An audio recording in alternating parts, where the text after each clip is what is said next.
Hey everyone, today I've got the Craft Legacy movie review. 24 years after the first Craft movie was released, there's a new generation of witches, and it puts this girl who is seemingly going through some changes that she doesn't realize could be the result of having some kind of magic powers. So as far as the story goes, Zoe Lister-Jones directs this movie that comes out just a few days before Halloween. And it is the sequel to The Craft, which came out in 1996, which feels so long ago, and I actually got a chance to watch it for the first time, and I actually enjoyed it.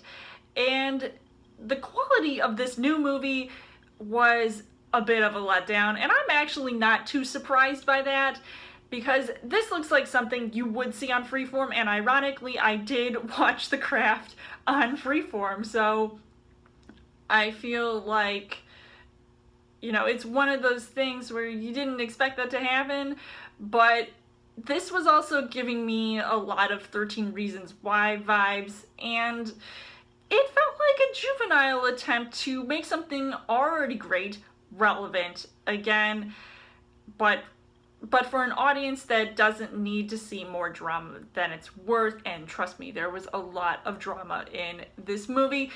At least in the first one, it had a compelling storyline, and here it uses some of the same elements from the first movie, but then, they tweak it to fit their own agenda. And I guess that's what happens when Blumhouse takes over and, remakes all of these classic horror movies that were actually originally loved. And sure, these girls might want to hex every bad boy they see in school, but then it doesn't seem to do much more than that.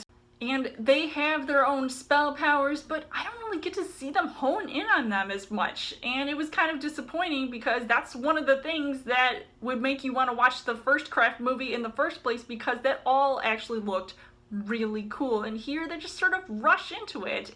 When they work together with their powers, it just looked weird, and it didn't feel organic, and especially compared to the original movie. And I said a while back that when I saw the trailer for the first time, it reminded me of watching Gem and the Holograms, but for one obvious reason, and it was probably because of the CGI that was being used, and it still looked like mediocre quality. And there's so much going on in this movie that just really irritates me, and the story, for one, was all over the place, and it didn't seem to make sense half the time. Probably because it strays away from the horror aspect, that it's just not that scary, and instead focuses so much on these social issues rather than these girls casting magic spells. Now, as far as the casting goes, you've got Cailee Spaeny, who is the new girl in town, and she's basically the Robin Tooney of this movie. But when we first see her, it's like we're watching Carrie, and I'm not going to say exactly what happens, but people seem to be mean to her, but she is actually one of the better actresses in this movie, and I definitely feel like she does come off relatable at times. But of course, the other girls in this movie, which include Zoe Luna, Gideon Adlin, and Lovie Simone, I feel like, of course they want her to join their group, but then trust me when I say they are no Fairuza Balk, Neve Campbell, and Rachel True.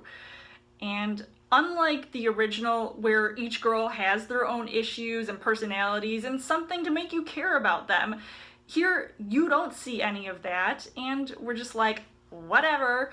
It's like if the Cheetah Girls were witches, only worse. You are also seeing in Michelle Monaghan, who plays Kaylee's mother, she's just trying too hard to be her daughter's friend, and you don't really take her seriously half the time, even if she does have David Duchovny as this love interest, but he comes off like this controlling father to three boys who just wants order. So I'm like, that can't be good. So the things that I liked about this movie was that it is fast-paced, because otherwise I would have been bored after about 20 minutes.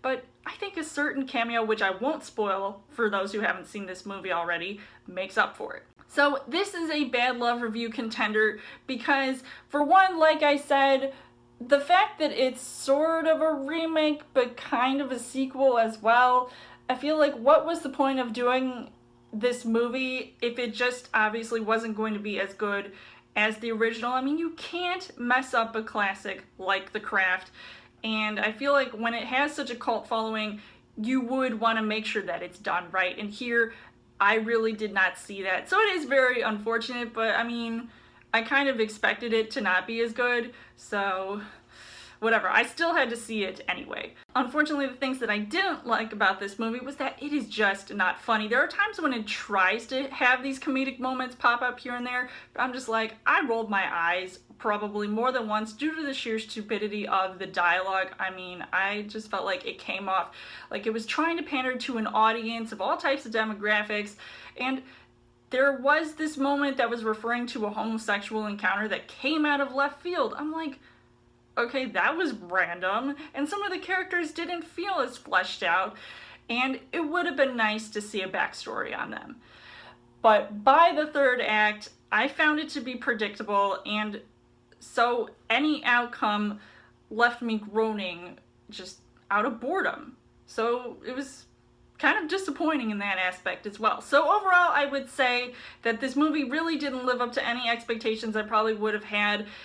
But I definitely would have preferred it to be just as good as the original, but that's why there's the original, and then I'll just enjoy that and watching it more. So I would not recommend seeing this movie. I think it is a complete, utter waste of time, so just don't even bother with that, and like I said, stick with the original Craft movie.